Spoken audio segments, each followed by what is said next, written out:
Hey guys, so this week I am actually working on a watercolor piece for the first time on my channel, and I actually plan on doing lots of these kind of speed paints, I guess is what they're called.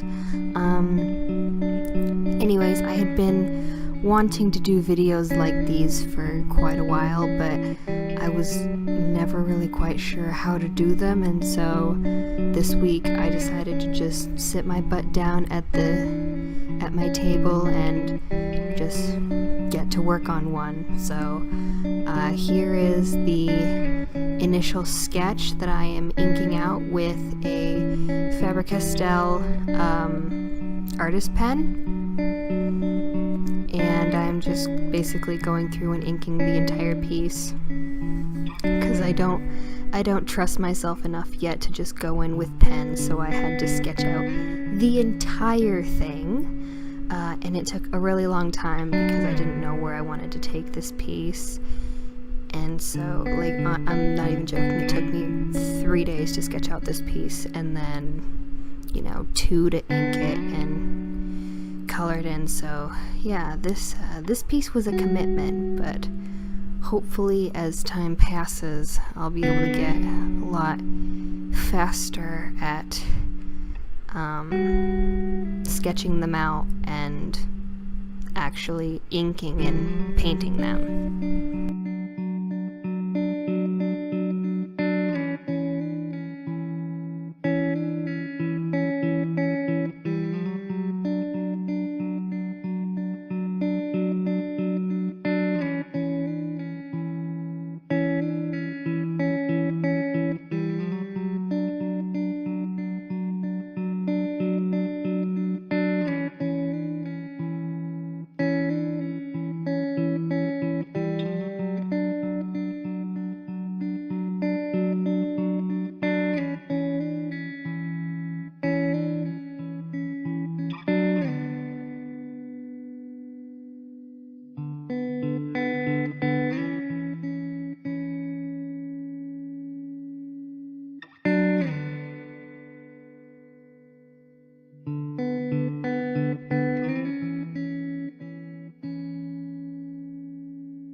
So one thing I want to mention before we get too far into this video is that,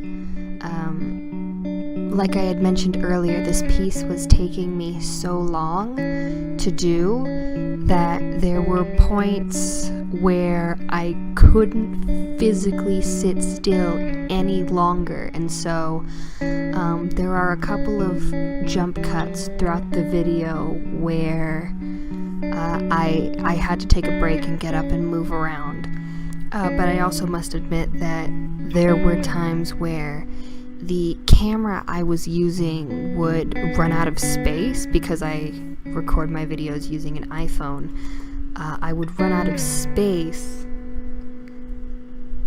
and then the video would just stop and I wouldn't know. But thankfully I would check the recording periodically, and I would be able to tell when it actually stopped. So you'll actually see pretty soon, right there actually, that I had to stop because the recording cut out. But it doesn't happen very often, and so long as I kept an eye on the recording, it didn't happen very often. But anyways, I apologize for that brief interruption, and now we get back to me inking the ever-living shit out of this watercolor piece.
Probably one of the most annoying things about this piece for me was drawing and inking the wood grain. I have never drawn wood grain ever before, and while I was planning out this piece, I was looking up a couple of references, and after a while of just failing in my practice sketches, I literally just said screw it, and I just started drawing in the piece and hoping for the best. But this is where the inking comes to an end, and in the next clip we actually get to the point where I'm painting, because, you know, this is a speed paint, not a speed dry, even though more than half of this is probably drawing at this point.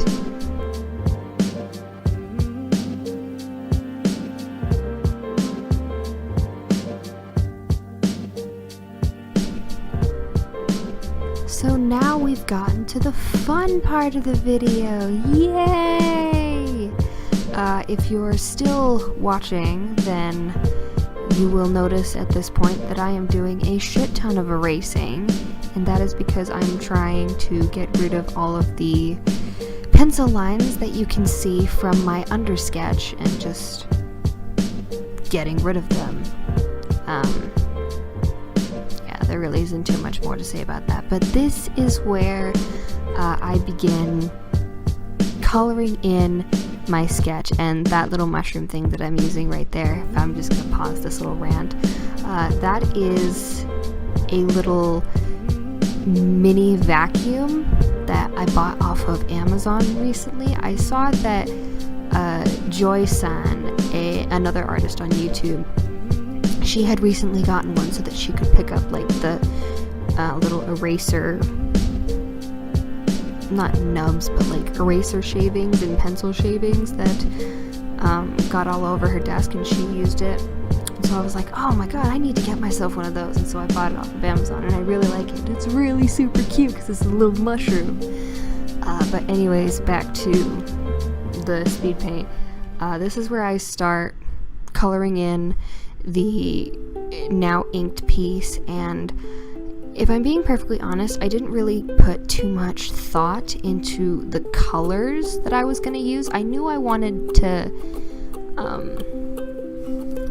I kind of had a general idea of what I wanted the colors to look like, but for the most part, I didn't come up with any sort of palette.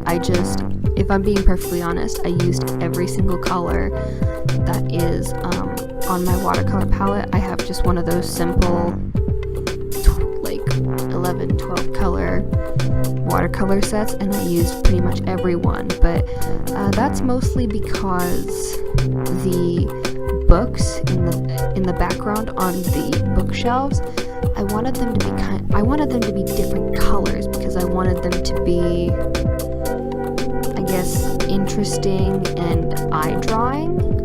Like, I wanted them, because I knew that, you know, the wall is gonna end up being just a straight gray color because it's a fucking wall, and the desk and the bookshelf are gonna be like kind of like a brown and then a darker brown respectively. And so I wanted like the books and kind of the items on the bookshelf to be different and colorful and not so, I guess, monotone. So they kind of draw your eye away from the more industrial aspects of the piece, which I really like.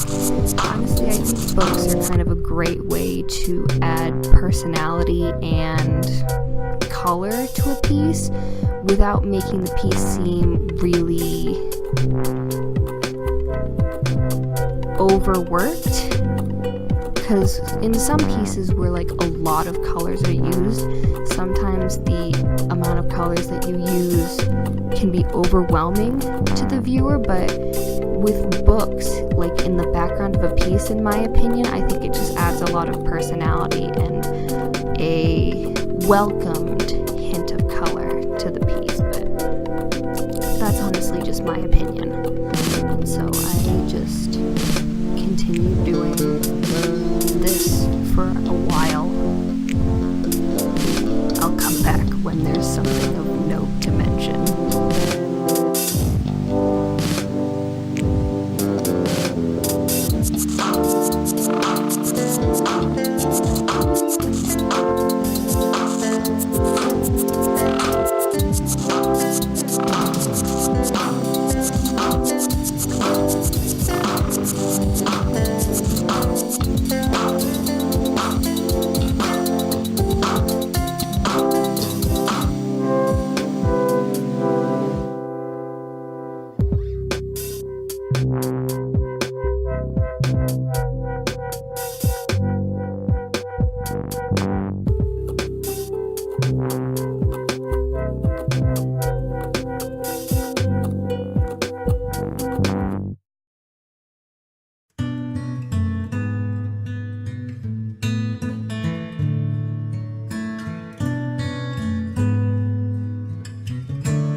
before I forget about this, I do want to do a quick rundown of everything that I have on the shelves of the bookshelf. So on the lowest level, that's behind the cauldron, crystal ball, and the 3 notebooks, I have just a bunch of, I guess, instructional books. You can't really tell that they're instructional books, so I might have to add a bit more detail outside of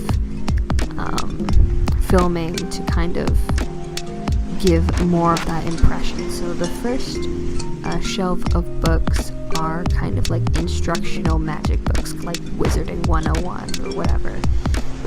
And the second shelf of books contain a wooden box which can hold, honestly, whatever you think it could hold. It honestly really doesn't matter. And then I have some inkwells in like a little pyramid formation. And then on the very left, I have, you probably can't tell what they are because I did a really shit job of drawing them, but they're supposed to be scrolls. And I wasn't really sure if at the angle I had drawn at, you were supposed to draw the sides of the scrolls. You probably were, and I just didn't do it because I was lazy, but yeah, I feel like I should just mention that those are in fact scrolls. So if you were wondering, that's what they are. And then on the third shelf up, we have like a bunch of potions ingredients. So you have like a jar of eyes, some cinnamon sticks, and then there is ginger, and then I believe I have like some kind of green leafy substance. I'm not even sure what it is. And the next is like dragon teeth, and then bat's wings, and then I have a couple vials of blood on the very far left, and then those 2 jars containing the black substance. I think initially I had them filled with just more ink, but I think it would be more interesting if it was like some kind of strange, like black goopy substance. I'm not really quite sure, but you know, to each their own interpretation. If you want them to be ink, then whatever. If you want them to be something else, then also whatever. On the 4th shelf up, I have some potions. In my sketch, I had actually labeled these potions, but I took them out. I have not decided if I want to add them back in yet. The labels back in yet. I haven't decided. I kind of like them without the labels. It's kind of like a guessing game. Like, oh, if I were to pick up this potion and drink it, would it kill me or would it give me magical powers or whatever? And so I thought that was kind of cool little tidbit. And then on the very top shelf, which isn't quite full, I kind of wanted that shelf to be filled with like completed books of shadows. So if you don't know, like generally speaking, I don't want to assume something, so don't quote me, but a book of shadows is like kind of a witch or wizard's, I guess, like personal notes about their craft, and like it could be notes that they've taken, or you know, things that they've learned, or like their discoveries, you know, or whatever. And so I felt like if I was gonna make that shelf be filled with like this witch or wizard's personal discoveries, then you know it shouldn't be full, because you know, in a way for me it's kind of symbolic. Like, you know, you never really stop learning. There's always more for you to learn, and so you know, your shelf is never quite full. It's always building, and your knowledge is always building. So that's kind of some symbolic shit that I threw in there. I don't know if it actually makes sense to any of you, but it made sense to me, and I kind of liked it. So yeah, that is what all of the shelves contain, in case you were wondering.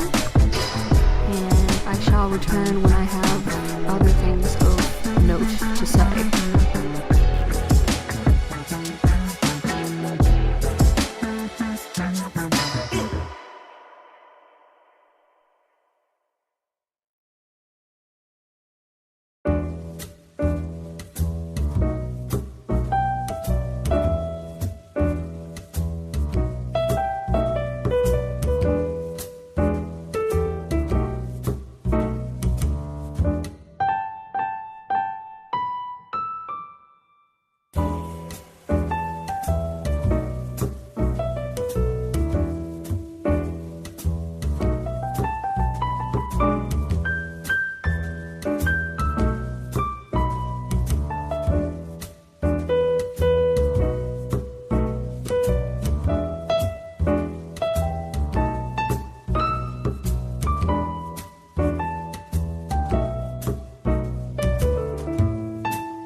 And we are now coming up on the final part of this video.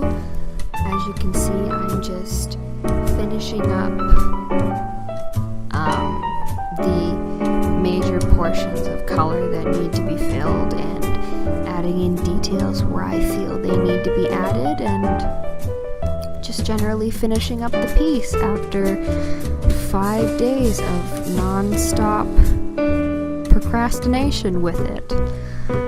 If you are interested in purchasing this original piece or prints of it, it will be available on my Storenvy shop, which I have opened just recently, and it will be available for purchase. I'd like to thank you all for watching this video. I hope you all enjoyed, and I hope you return for the next speed paint I am planning on doing very, very soon. Hopefully next week. I don't know. We'll see. Anyways, I will see you all very soon. Bye. Thanks so much for watching. If you liked this video, please leave a like and subscribe to my channel. I come out with new videos every single week. And as always, I will see you all next time. Bye.